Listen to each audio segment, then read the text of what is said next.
ከድሬ ነበር የመጣሁት።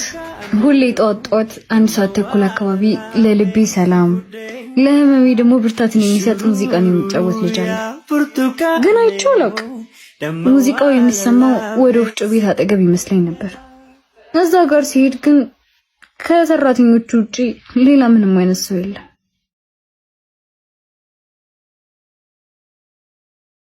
እህቴ ምን ፈልገሽ ነው? ያጣሽው ነገር አለ እንዴ ብሎ ሲጠይቀኝ ድምፁን ገና ስሰማው ብርክክን ያደረገኝ የሆነ ወንድ ታውቃላችሁ? እኔም የሆነ ድምፃዊ ልጅ ሲዘፍን ሰምቼ ነው የመጣሁት። የድሬዳዋ ዩኒቨርሲቲ ተማሪ ነበር። ወሬው ላሳጥርላችሁ። እሷን አፍቅራታለሁ፣ እሷ ግን እኔን አታውቀኝም። በእሷ ፍቅር ግን ተጎዳው። ፍቅሬን ባለመናገሬን ተረታው። በአካል ዛሬ ገና አገኘኋት። የሆነ ልጅ አለ እህቱ ጠፍታበት ከአዲስ አበባ ነው የመጡ ይላሉ። የሆነ ቀን ያየሁት፣ ከዛ ቀን ውጭ አይቼው አላውቅም። በእናትህ ካገኘሁ ደውልልኝ። ያው ዛሬ ወደ አዲስ አበባ ልሄድ ስለሆነ ነው፣ ወረታውን ከፍላለሁ። እሺ ካገኘሁት የምደውልሽ ይሆናል።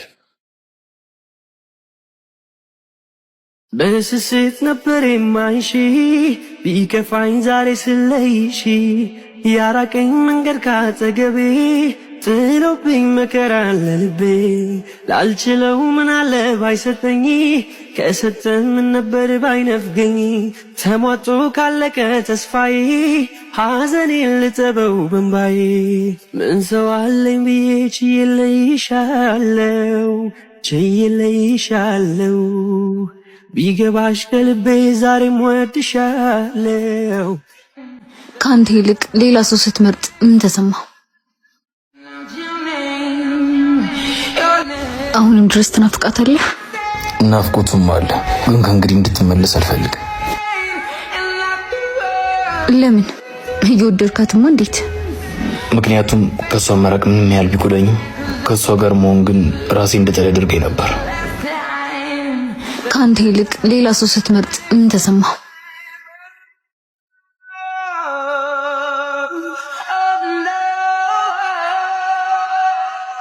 መጀመሪያ ላይ ዓለም የጨለመ መሰለኝ።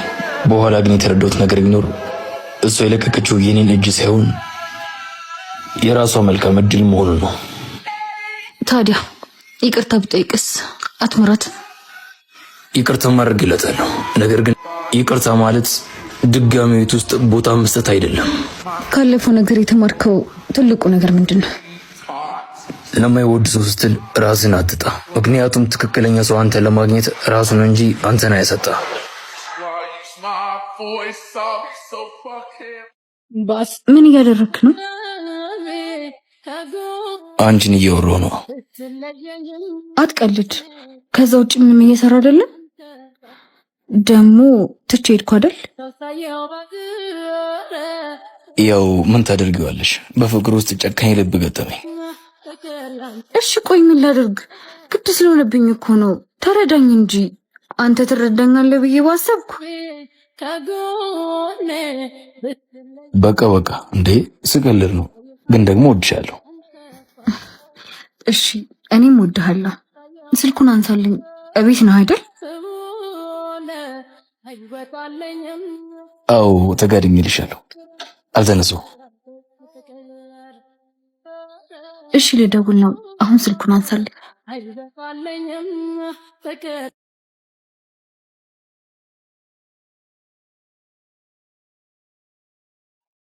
ካጠገብ ሆኜ ባላጫወትህም ገላህን አቅፌ ምንም ባልስምህም በመንፈስ ካንተብልኝ መቼም አልለይ በሐሳብ መነጽር ሁሌ ነው የማይ ውቅያኖስ ባህሩ አላትመስ ቢጋርተኝ ወዳንተ መምጣቴን ማንም አያግደኝ መምጫ መንገድ ሁሉ ቢተጋ ቢታገድ ፍቅር ያደርሰኛል ባሰብ አየር መንገድ ፍቅር አገናኝተ ከምትለየን ፍቅር መላ በፊት ባታ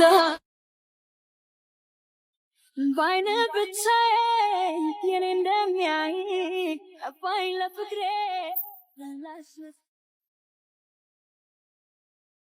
ትኩረቱ ሁሉ ስልኩ ላይ ነው። እኔ አሁንስ ግራ እየገባኝ ነው። ቆይ ስልኩን ያገባው እኔን ነው? ትኩረቱ እኮ ማልሰጣት መስሏት ነው። እኔ ለነገ ህይወታችን ዛሬን እየለፋሁ ነው።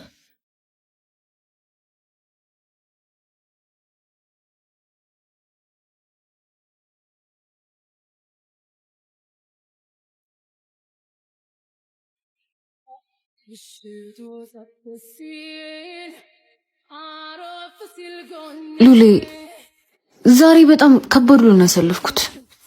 ብታይ ቢሮ ውስጥ የሆነ ነገር ተፈጥሮ። እሺ እየሰማሁሽ ነው፣ ቀጥይ። አይ ምንም አይደለም፣ በቃ ዝም ብለህ ስራ እንቀጥል።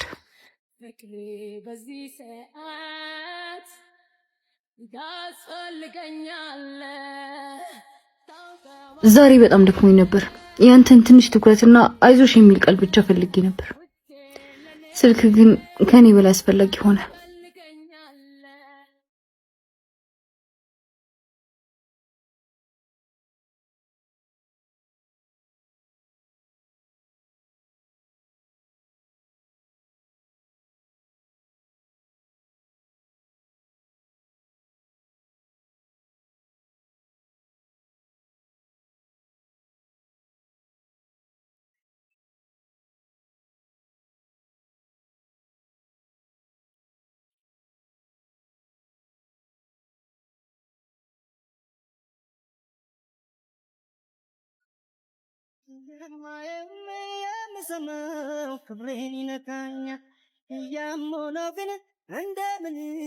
ያኑዬ በጣም ይቅርታ። እስከ ዛሬ አጠገቤ ሆነሽ እኔ ለካ ሩቅ ነበርኩ። አሁን ስልኬን ዘግቼዋለሁ። አብረን ማሳለፍ እንችላለን። ዛሬ ምን አጋጠመሽ? ፍቅር ማለት አብሮ መሆን ብቻ አይደለም፣ አብሮ መገኘት ጭምር እንጂ። ለምንወዳቸው ሰዎች ከስልካችን በላይ ትኩረት እንስጥ።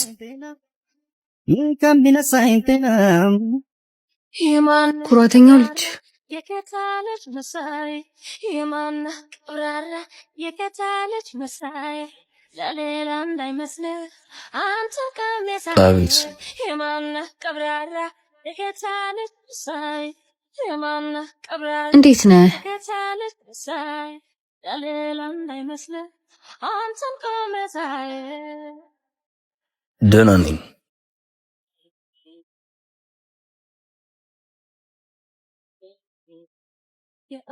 በቃ እንደዚህ ብቻ ነው የምትለኝ?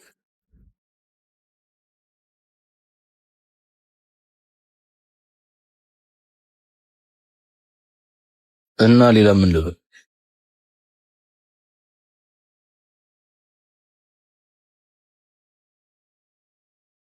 አንቺስ እንዴት ነሽ ይባላል እኮ።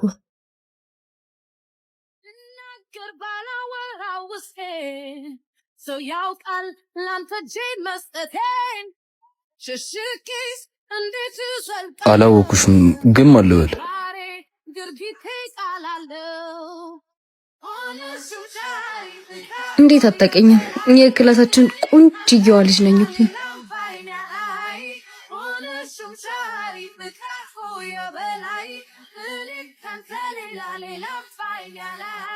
እሺ እና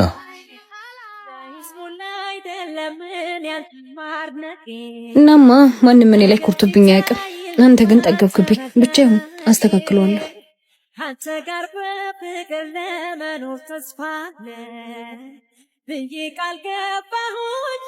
ጊዜም ያንተው ነው። ምኑን ከቆንጆ ቆንጆ አለ ከሸጋም ልጅ ሸጋ ለእኔ አትሰለቸኝም አብረን ብናው የሆነ ነገር ፈልጌ አጥቼ አላውቅም።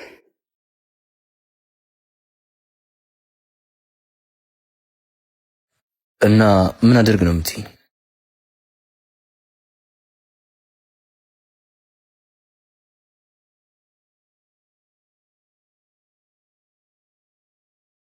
ስልኩን አንሳልኝና ልንገርክ።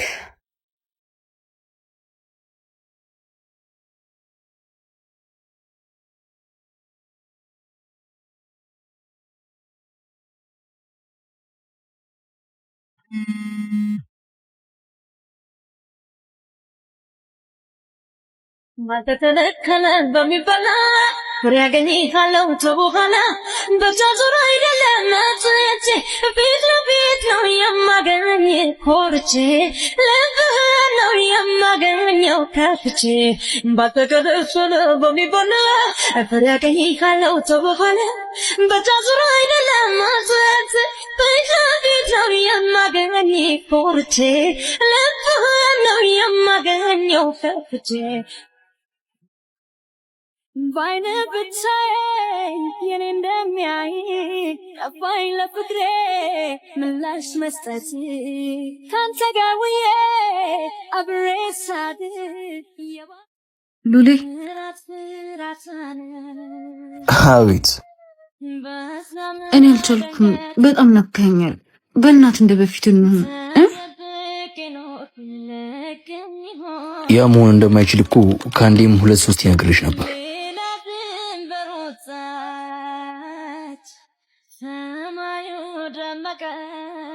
አዎ፣ ግን ቆይ ቃላችንስ ምን ልናደርገው ነው?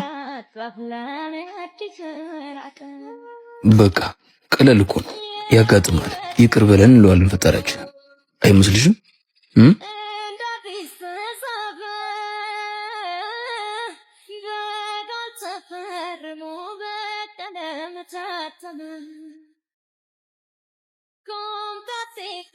እንዴት ነው ግን እንደዚህ ቀላል ያደረከው?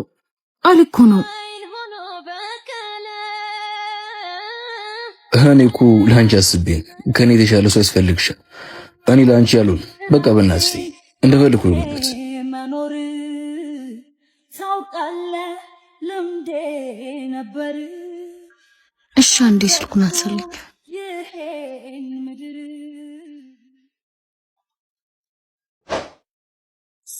ስትቀርበኝ ቀርቤ ሐሴት ሞላኝና የፍቅር ስሜት አይቼብህ ደስ ብሎኝ የኔ ባስ ሲል ያንተ ቀነሰና ለቴና ወይ ልጎዳ እንደገና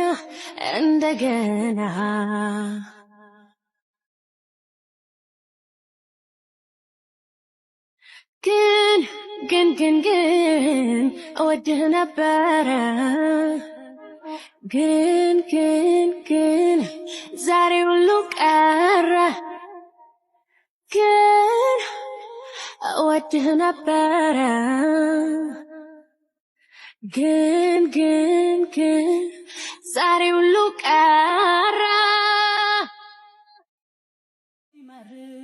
ሸርተታለ ጎኔ መከብለው ጉዳይ መምሰል እንዳልተጎዳው ሸፋፈንኩ እየተቀጣው አንተን ላተር የኔናጣው ሉሌ ወይ ያኑ ፈራሁ። ምን ነው እናቴ? ለምን? እኔ እንጃ ናፈከኝ መሰል። ሲመሽ ፈራሁ እና ቀለል እንዲልሽ ደውዬ ለምን አላወራሽ? እሱ አሪፍ ሀሳብ ነው። በዛውም ቆንጆ ዘፈን ጋብዝሃለሁ።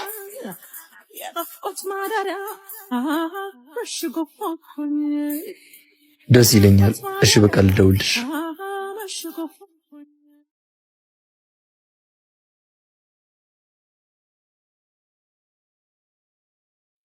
ምሽቱ ጸጥ ሲል አረፍ ሲል ጎኔ ድምፅ በሽክሽክታ ይመጣል ወደኔ ለብቻዬ ስሆን ሲከፋኝ ታውቃለህ ፍቅሬ በዚህ ሰዓት ታስፈልገኛለህ ታውቀዋለህ ውዴ ለኔ ታስፈልገኛለህ እኔ ፍቅር ላሌ የኔ መውደድ ላሌ ተመለሰ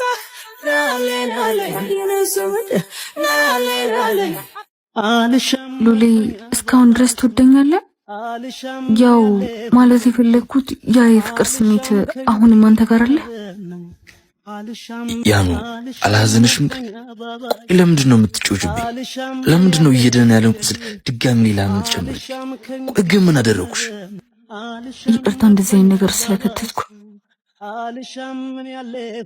ለምን ሆነ ይቅርታ? ስለወደድኩሽ ስላፈቀርኩሽ? ቆይ ለምን? እኔንም ተረዳኛ።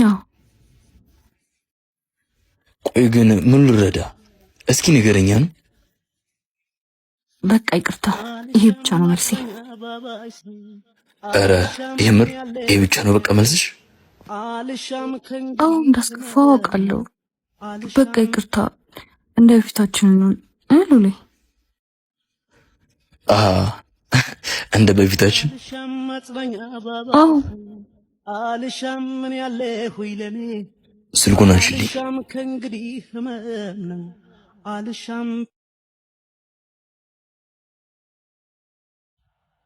አልሻም ማጽናኛ ባባይ ሰው አልሻም ምን ያለሁኝ ለኔ አልሻም ከእንግዲህ ህመም ነው አልሻም ብትኖሪም ከጎኔ አልሻም የእጄን ይሰጠኝ አልሻም እንባዬንም ቆጥሮ አልሻም ይብቃኝ አትመለሽ አልሻም አይደገም ዴሮ አልሻም ማጽናኛ ባባይ ሰው አልሻም ምን ያለሁኝ ለኔ አልሻም ከእንግዲህ ህመም ነው አልሻም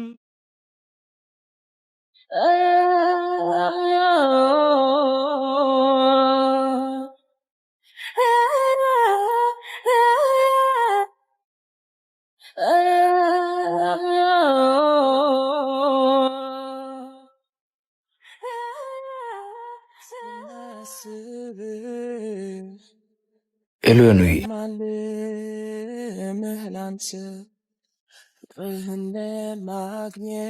ትሰማኛለህ? አትጥራኝ በዛ ስም። አሁን ምን እያደረግክ ነው? ያኑ ንዴት እኮ እሳት ነው። ቤት ውስጥ ምንም የጥፋተኝነት ስሜት ሳይሰማ እያነበብክ ነው አይደል? እኔ እዚህ በንዴት እየነደድኩ፣ አንተ እዛ በሰላም ትተነፍሳለህ። መጀመሪያ የሚያቃጥለው የያዝነው ጭብጥ እንጂ የሚወረውርበትን አካል አይደለም። አሁን ትንሽ የሰዎች ድምፅ ይሰማኛል። የትም ቦን ምን አገባ? አዎ እየጠጣው ነው። የውስጤን ህመም በብርጭቆ ውስጥ ልቀብረው እየሞከርኩ ነው። ቆይ አንተ ግን መቼ ነው የምትሰማኝ? መቼ ነው የምትረዳኝ? ቃላቶች ሁሌም ቅኔ ናቸው። እኔ ግን ዛሬ እውነታውን ነው የምፈልገው። የኔ ፍቅር መጠጥ እኮ ህመምን አይቀብር፣ ለጊዜው ያደነዝዋል እንጂ ነገ ጧት ስትነሺ ህመሙ ካለሽበት ይጠብቅሻል። የራስ ምሳት ጨምሮ። እኔ እኮ አጠገብሽ ነኝ። ለመደመጥ መጮህ አያስፈልገኝ። በሹክሹክታ ብቻ ሰማሻለሁ። ታዲያ ለምንድን ነው የማንስማማው? ለምንድን ነው ህይወታችን እንደዚህ የተዘብራረቀ? እኔ ደክሞኛል፣ በጣም ደክሞኛል። ያ ነው ህይወት እኮ በትክክለኛ ዜማ የተቃኘች ሙዚቃ ናት። እኛ ግን የራሳችንን ጩኸት ለመስማት ስንሞክር ዜማው ይጠፋብናል። እኔና አንቺ ጠላቶች አይደለንም። እኛ የአንድ ሳንቲም ሁለት ገጽታዎች ነን። አንቺ ስትቆጪ እኔ የምረገው ለአንቺ ካለኝ ጥላቻ ሳይሆን አንቺ የለኮስሽውን እሳት የምታጠፊበትን ውሃ ለመሆን ስለምመርጥ ነው። ንዴት በውሃ ላይ እንደተጻፈ ጽሑፍ ነው። ቶሎ ካልረሳሽው ህይወትሽን ያጠፋዋል። አሁን ላይ እባክሽን ያንን የያዝሽውን ብርጭቆ አስቀምጪው። አንቺ ከዛ መጠጥ በላይ ክቡር ነሽ። እኔ እዚህ ቤት ውስጥ መብራቱን አብርቼ ልቤን ከፍቼ እየጠበኩሽ ነው። ትዳር ማለት ፍጹም የሆኑ ሁለት ሰዎች ስብስብ አይደለም፣ የማይበጠስ ትስስር ያላቸው ሁለት ይቅር ባዮች እንጂ። ምንም አትበይ፣ እኔ ሁሉንም ነገር ተረድቻለሁ። አሁን ታክሲ ይዘሽ ነይና እኔ ደጃፍ እጠብቅሻለሁ። እወድሻለሁ።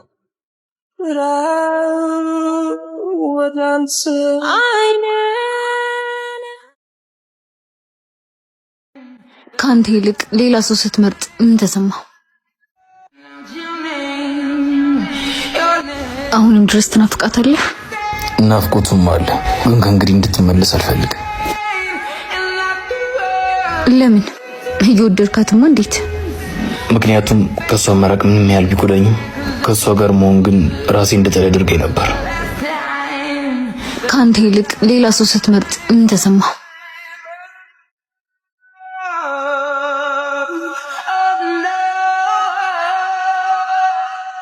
መጀመሪያ ላይ ዓለም የጨለመ መሰለኝ። በኋላ ግን የተረዳሁት ነገር ቢኖር እሷ የለቀቀችው የኔን እጅ ሳይሆን የራሷ መልካም እድል መሆኑን ነው። ታዲያ ይቅርታ ብጠይቅስ አትምራትም?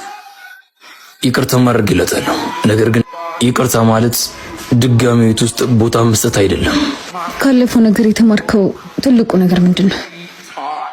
ለማይወድ ሰው ስትል ራስን አትጣ። ምክንያቱም ትክክለኛ ሰው አንተ ለማግኘት ራሱን እንጂ አንተን አያሰጣ። የኔ መልካም አገዳ ታውቂያለሽ፣ አይኖችሽን ትኩር ብዬ ሳያቸው ያሳስኛል። በዚህ ቅጽበት ፈገግ ስትይ ልቤ ተሸንፎልሽ ይዤሽ መጥፋት እመኛለሁ። እናም ንግስቴ የመጨረሻ መድረሻ ነሽ። አሁን አንቺን ይዤ ህልሜን መኖር ነው መጨረሻ ነው። እንኳን አወቅሽ፣ እንኳንም አገኘሽ፣ እንኳን አፈቀርኩሽ። ለቅም አይደለ አቤት ቁንጂና አቤት ውበት የቀየው ፋኖስ ያምባው